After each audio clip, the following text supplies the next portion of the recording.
No importa lo que te detenga, despierta tus sentidos con la fuerza del tigre y el poder de hierbas aromáticas legendarias. Tiger Balm actúa rápido para calmar, revitalizar y restaurar. Siéntete mejor y vuelve a disfrutar la vida con Tiger Balm. A vivir que son 2 días. Javier del Pino.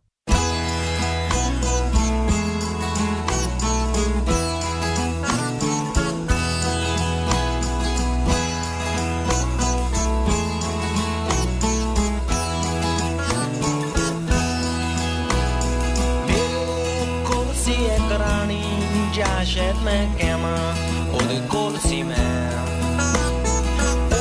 ओदा कमरा दुखा लिया है नी ये अच्छी नॉर्वेजियन लकड़ी ओदे क्या रहना था मैं जा जिते भी तेरी मर्जी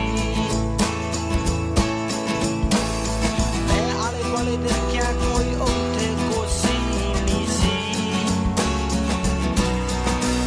मैं तुई ते बह गया समा सोच के ओदी शराब पी के असी 2 बजे तक गल्लां कीतियां फे ओने क्या सौंदा समा हो गया। Ramón Lobo, buenos días. Muy buenos días, ¿qué tal? ¿Cómo estás? He visto la foto, ¿eh? Sí, la foto es bonita y te has perdido las magdalenas que traía. No, es que yo me refiero a la foto de las magdalenas. ¿Ah, sí? Sí, que me la acaban de mandar. ¿Qué es esto de llevar magdalenas a la redacción? Como Manuela Carmena. Ya no sé qué hacer para que vuelvas. Y me traigan los cascos. Lo que pasa es que estas magdalenas me parece que no han pasado el filtro de Ángela Quintas, ¿eh? No, que no se entere, por favor, Ángela. Tienen pinta de que las pones en una taza de café y se hunden al fondo, ¿eh? No, han quedado bien. Pueden mejorar todavía porque sé que cometí un error y se me olvidó echar virutas de limón, pero bueno, las siguientes mejorarán la semana que viene. ¿Qué te despierta más emociones en un día como hoy, Ramón? ¿San Valentín o las elecciones catalanas? Bueno, ya aquí es trending topic en España la palabra pucherazo, que lo ha puesto en marcha la extrema derecha. Supongo que con el paso de los días, de las horas, habrá más trumpistas de distintos partidos que se irán sumando a la tesis. No sé, el mal de Trump es no solo en Estados Unidos, que es evidente lo que pasó ayer en el Senado, es lamentable. Que muchos republicanos han pensado más en su cargo que en la democracia, pero es un mal que está en todos los países, no solo en Estados Unidos. Sí, no, es muy interesante esto que dices y no lo sabía, ¿no? Que antes de que incluso se empiece a votar ya se hable de que las votaciones son fraudulentas. Esto es tremendo y es heredado de esta política, ¿no? En fin, el impeachment ha terminado. Fíjate que me preguntabas el otro día cuánto tardaría el proceso, ¿no? Los anteriores eran 80, 60, 20 y pico días. Este no ha llegado ni a una semana, que en el fondo también beneficia a los dos partidos, porque los demócratas quieren quitarse a Trump de en medio cuanto antes. Y 57 votos a favor no son los suficientes, faltaban 10, solamente 7 senadores republicanos votando a favor de ese impeachment.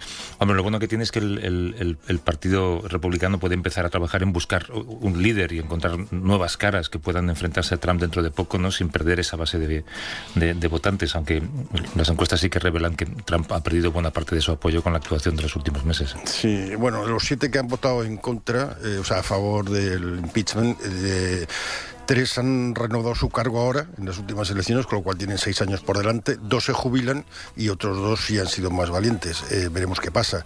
Ted Cruz, por ejemplo, y algún otro de la extrema derecha del Partido Republicano, claramente no quieren perder el favor de Trump, no solo de sus votantes, sino de los electorantes, y serán los candidatos seguramente dentro de 4 años. No sé, igual salta alguien también de la Fox, como el Taxon, ¿cómo se llama? Carter Taxon. Exacto, que también igual le da por saltar, ¿no? Yo creo que todo lo que está mal puede empeorar y bueno, aquí estamos esperando.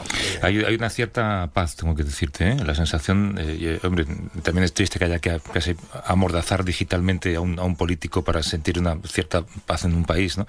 Pero hay una cierta tranquilidad de no escuchar o de no leer los tweets de Trump durante todos los días y de hecho leer el comunicado que ha publicado esta madrugada en el que lógicamente amenaza con volver, bueno, pues te recuerda tiempos peores, ¿eh? Sí, no menciona para nada lo ocurrido en el Capitolio.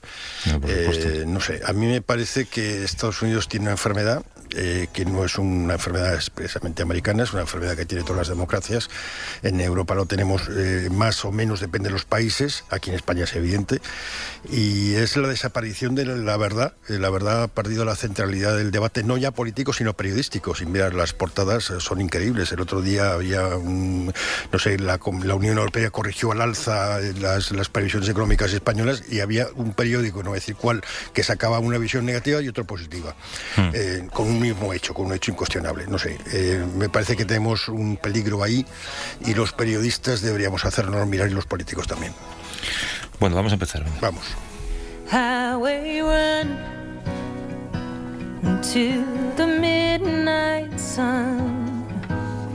Y empezamos en Ecuador, además, es un país del que hablamos poco y ha celebrado la primera vuelta de las elecciones presidenciales el 7 de febrero. Han sido los primeros comicios de 2021 en América Latina y en el Caribe en tiempos de pandemia y de colapso económico. Más de 13 millones de votantes, muchos candidatos. El país se juega cambios importantes en su forma de gobierno y también en su economía, ¿no? Sí, ganó Andrés Arauz, que es el candidato de Correa. Veremos si luego obedece o no a Correa, y para sustituir a Lenín Moreno, que era digamos el candidato de Correa, pero que luego ha actuado por libre. Y la clave es que no sabemos quién va a ir a la segunda vuelta con él, porque en principio ha ganado el candidato conservador, Guillermo...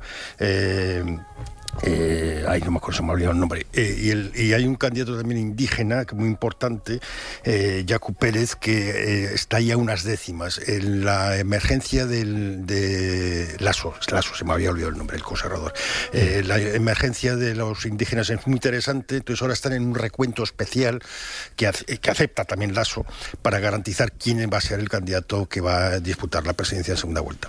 Sí, hace un par de semanas hablábamos con el reportero y con el periodista John Lee Anderson sobre el declive de la izquierda o de la vieja izquierda, el auge del populismo en América Latina. Ecuador lo ha vivido. Hay que recordar que el presidente actual, que es Lenín Moreno, triunfó en 2017 con votos de la izquierda, pero ha gobernado para la derecha.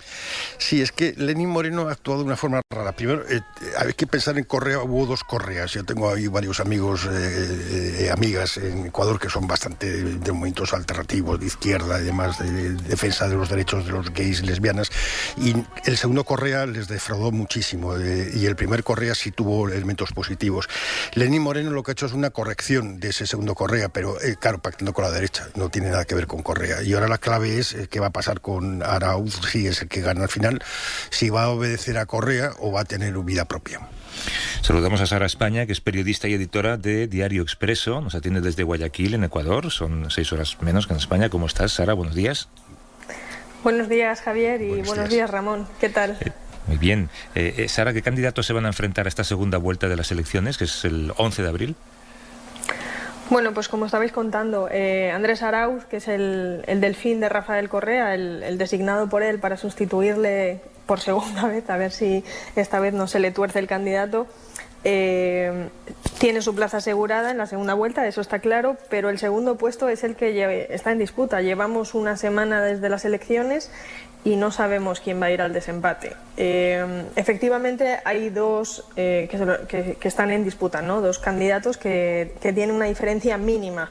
Apenas les separan 33.000 votos en un país donde han votado 11 millones de personas, y son el líder indígena Yacu Pérez y el político conservador y neoliberal en lo económico Guillermo Lasso. Están separados por lo mínimo y, como estabais contando, han decidido pues poner las cosas sobre la mesa, tener una actitud democrática y muy templada para decidir, junto con la autoridad electoral, volver a abrir las urnas. No abren todas, pero abren 6 millones de... O sea, se van a revisar y se van a volver a contar 6 millones de votos, de 13, ¿no? O sea, más de la mitad.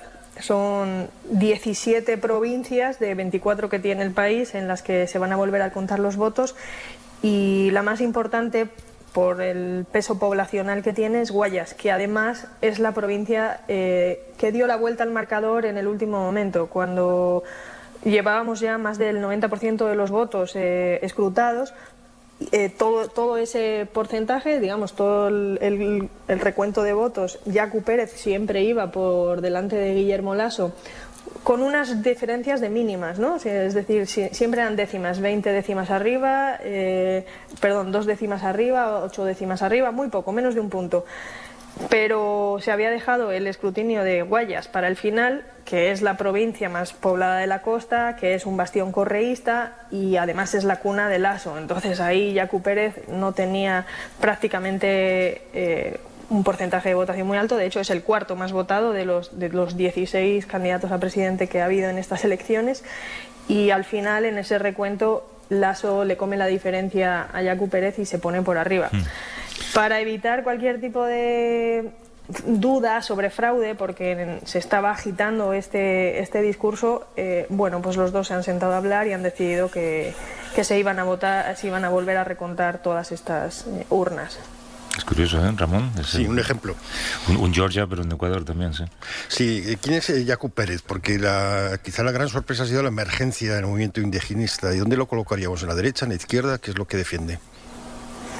Pues Yacu Pérez, o sea, el movimiento indígena en general y la facción más dura es un movimiento de izquierdas, ¿no? Es un movimiento que representa a esta población rural de la zona andina de Ecuador, y suele ser de izquierdas. De hecho, ellos estuvieron en algún momento aliados con el correísmo, pero al mismo tiempo fueron muy reprimidos por el gobierno de Rafael Correa, sobre todo en tema de manifestaciones y demás. De hecho, Yacu Pérez es esta cara más moderada del indigenismo, ¿no? A nivel interno tiene que pelear con esta facción dura para templar las corrientes, pero él, sobre todo, manteniéndose en una postura de izquierdas, es antagónico al correísmo. Eso es muy importante para estas elecciones, porque está abriendo la puerta a esa postura, digamos, más moderada, a que en algún momento, sí, él no llega a la segunda vuelta, incluso tienda la mano a pactar con Guillermo Lasso, que es un perfil nada que ver con él. Es decir, es un banquero, es un político claramente de derechas, de tendencia además conservadora en lo social, y no tienen nada que ver. Pero Yacu Pérez, aparte de ser líder indígena y tener estas consideraciones, ¿no?, de izquierdas, él ha tenido una historia personal con Rafael Correa, ¿no? En algún momento fue el que lideró las protestas por la defensa del agua en esta zona de la cuenca andina, ¿no?, de Ecuador, y bueno, pues hay unos vídeos históricos en donde él es golpeado por la policía. La novia que tenía entonces, que era una chica francesa, una activista francesa, la expulsaron del país. Correa no dejó que volviera, y de hecho ha vuelto ahora con Lenín Moreno, ¿no? Lenín Moreno, digamos, levantó esa prohibición. Entonces, él tiene un antagonismo claro con Correa sin dejar de ser un político de izquierdas. Correa, que por cierto vive en Bélgica desde que dejó el poder en el 17 y está inhabilitado, ¿no?, para postularse nuevamente a la presidencia. Sara España, que es periodista, editora del diario Expreso y también colaboradora del periódico El País. Gracias, Sara. Un abrazo. Un abrazo, gracias. Hasta luego. I believe what I said. Why does everyone get me wrong? If I told you different, would it sound the same? Would it make a difference in any way?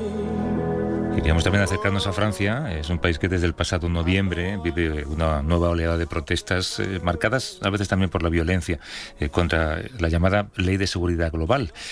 ¿Por qué se empiezan a encender algunas alarmas entre la población, Ramón? Bueno, en todo el mundo, porque con esto de la pandemia se está aprovechando para recortar libertades. Aquí en España no tenemos tanto que recortar porque ya estaban recortadas. Por ejemplo, no se puede hacer ningún rap contra el rey ni cosas de estas, por Pablo Hasél, que aparte que te guste o no sus letras o te guste o no el personaje, no se puede ir a la cárcel por hacer una canción que sea mala, ¿no? Pero sí hay una tendencia en Europa y en Francia concretamente de que cualquier imagen, tweet que ponga en peligro a la policía, pues aunque sean excesos de la policía, te pueden meter en chirona. Entonces, claro, en Francia no son como aquí, los franceses se lo toman todo muy a pecho y lo defienden en la calle. Claro, sus libertades están en su esencia, ¿no? Estas protestas tienen lugar en medio de la resaca que dejaron las protestas también de los chalecos amarillos, aquel movimiento que nació en noviembre del 18, con manifestaciones en ciudades y con bloqueos de carreteras y en nuestras radios.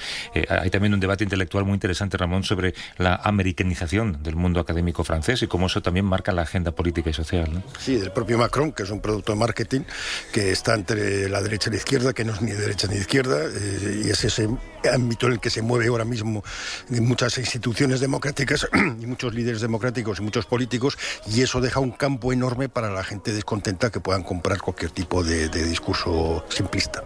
Vamos a entender mejor lo que está pasando. Saludamos a Marc Bassets, que es corresponsal del País en París. ¿Cómo estás, Marc? Buenos días. Hola, buenos días, Javier. Buenos días. Ramón, Buen día. Claro, para Macron este 2021 es un año complicado, es un año clave porque tiene que consolidar una base electoral y un legado si quiere estar fuerte de cara a las presidenciales del 2022, ¿no? Sí, exacto. Es el último año antes de las presidenciales, serán en abril y mayo del 2022.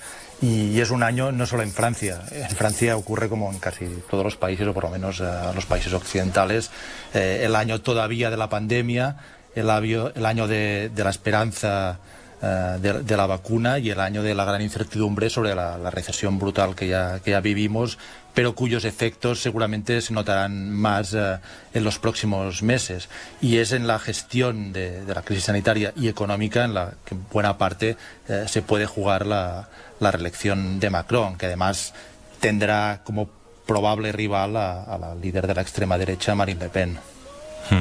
Claro, Macron, tú dices que se ha americanizado un poco porque está atrapado en un debate contra el yihadismo en medio de tantas revueltas sociales, pero al mismo tiempo él lucha contra esa americanización del debate político y debate intelectual francés, ¿no? Bueno, la cuestión de la americanización es como una especie de estribillo que vuelve a lo largo de la historia de Francia, ¿no? A mí me parece, bueno, yo antes de ser corresponsal en París fui corresponsal en Washington y en Estados Unidos, y me parece que en el fondo Francia y Estados Unidos se parecen mucho más de lo que aparentan, ¿no?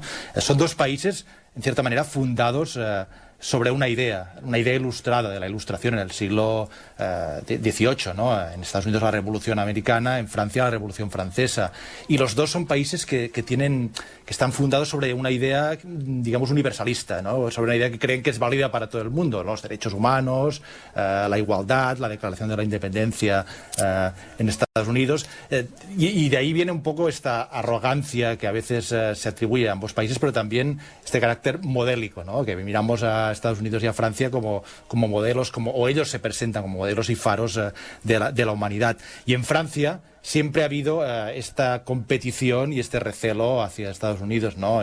Y bueno, el general de Gaulle, ya desde la Segunda Guerra Mundial, aún siendo aliado de Estados Unidos, no paraba de enfrentarse con Roosevelt, ¿no?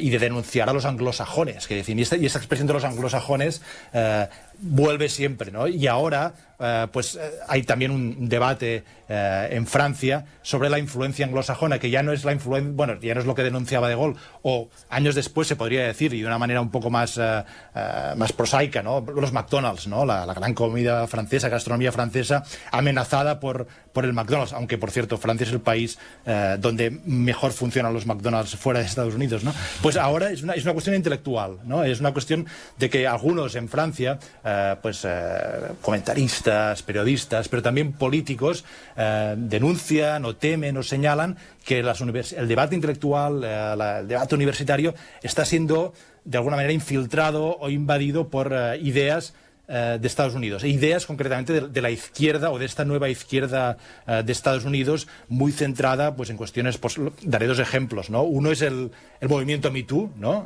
De denuncia y de debate abierto sobre los abusos y discriminaciones sexuales, y el otro es el Black Lives Matter, ¿no? Este movimiento que aparece hace unos años en Estados Unidos de denuncia racial, ¿no? Y Francia considera que estoy generalizando, algunos en Francia consideran que son debates muy de Estados Unidos, pero que algunos en Francia retoman y queda un poco desnaturalizado, ¿no? Son debates que no correspondería tener en Francia. Y esta es un poco la cuestión y lo que ha llevado a algunos políticos, incluso al propio Macron, a señalar que en las universidades francesas se están enseñando materias o ideologías que son un poco importadas y falsas y no aplicables a este país. Pero ¿cuál es la consecuencia real de esto, Marc? Se están imponiendo debates que no son propiamente franceses, como por ejemplo, igual que Estados Unidos se enfrenta constantemente a la cercanía de la esclavitud, que es algo que terminó hace muy poco en este país. Francia parece que superó su visión colonialista. ¿Se está volviendo a enfrentar a eso? Sí, pero yo creo que hay que, es decir, creo que hay que relativizarlo un poco. En Francia siempre ha habido estos debates, ¿no? Francia fue un país, no hubo esclavitud en territorio francés, sí lo hubo en las colonias francesas, y la relación de Francia o el trauma de Francia con la cuestión racial que existe es muy distinto que el de Estados Unidos, y por lo tanto no se puede traducir exactamente lo que ocurre en Estados Unidos con lo que ocurre en Francia. Hay diferencias, antes mencionaba pues las similitudes entre estos dos países con vocación universalista, ¿no? Pero también hay diferencias muy claras, y uno precisamente es la cuestión de la raza. Francia oficialmente no reconoce la raza. La raza no existe.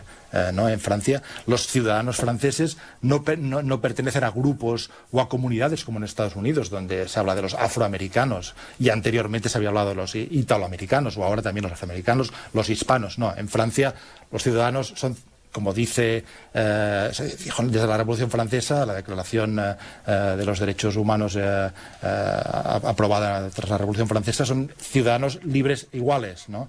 No pertenecen oficialmente a ningún grupo. El Estado es ciego ante la raza, hasta el punto de que no existen aquí estadísticas raciales o étnicas, ¿no? Porque todos son ciudadanos. Entonces, esto tiene una parte seguramente positiva, ¿no?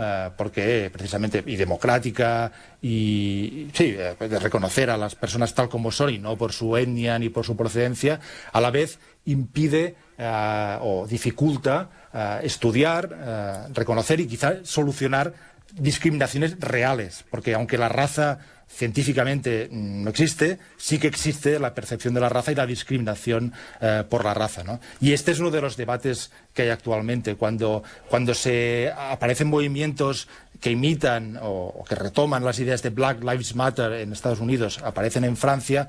Muchos políticos franceses dicen Francia no tiene nada que ver con Estados Unidos, porque aquí no tenemos razas, no tenemos grupos étnicos, y por lo tanto son cuestiones distintas. Los otros responden, bueno, no, pero sí que hay discriminaciones que además están documentadas y que el propio gobierno francés admite que existen. Una de las claves es el idioma, que con las redes sociales y la revolución tecnológica el inglés se ha impuesto como idioma global y ha quedado Francia un poco más ahí achatado, ¿no? España al menos tiene América Latina como pulmón idiomático. Quizás uno de los elementos que Francia todavía no termina de superar es su pasado de relación con la invasión alemana y su participación de una parte de Francia en el Holocausto. Sí, bueno, esto es otra cuestión, pero sí que forma parte de, pues, todos los países tienen sus traumas históricos y sus problemas históricos que impactan en la política actual. Francia, buena parte de Francia, pues sí, colaboró con el invasor nazi durante la Segunda Guerra Mundial. El general de Gaulle tuvo el gran talento político de explicar una historia a los franceses y de creérsela, según la cual los franceses habían resistido, más o menos, lo digo resumiendo porque es mucho más complejo, ¿no? Y se creó este mito, el mito de la resistencia, que la resistencia existió y fue heroica, pero fue minoritaria. Y sobre todo...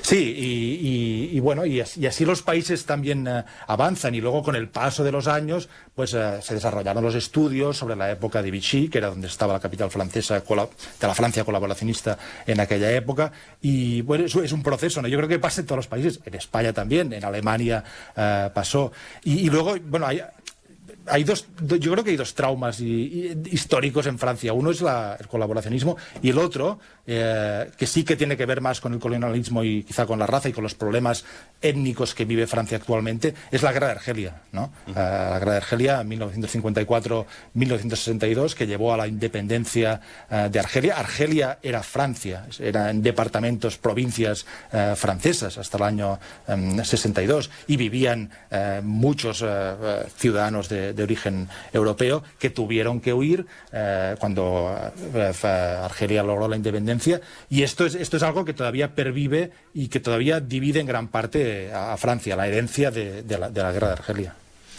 Marc Bassets, que es corresponsal del País ahora en París, también estuvo aquí en Washington. Marc, un abrazo fuerte, muchas gracias. Muchas gracias. Hasta luego. Es muy interesante este debate, Ramón. Se ha delatado con lo de McDonald's, ¿no? Se nota que las ha aprobado en los dos sitios. Sí, es verdad. Pero es interesantísimo pensar que de igual manera que ya celebramos Halloween en Alcorcón, ¿no? Pues nuestra agenda política e intelectual igual va a estar marcada dentro de poco por un senador de Vermont, porque esa es la devoción hacia no solamente la vida social, sino la vida política de un país que no deja de ser imperialista en el sentido cultural. Sí, lo malo es que no lo marque Facebook, ¿no? O los bulos, o todas estas cosas que corren por las redes sociales sin que haya nadie que las diferencie entre lo que es real y lo que es falso. Bueno, vamos a descansar un par de minutos, que tenemos un compromiso con la publicidad, y después vamos a un país que está muy lejos de donde estás tú y de donde estoy yo. Perfecto.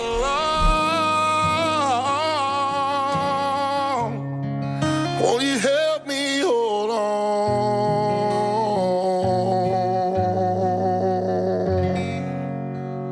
A vivir que son 2 días. Javier del Pino. No importa lo que te detenga, despierta tus sentidos con la fuerza del tigre y el poder de hierbas aromáticas legendarias. Tiger Balm actúa rápido para calmar, revitalizar y restaurar. Siéntete mejor y vuelve a disfrutar la vida con Tiger Balm.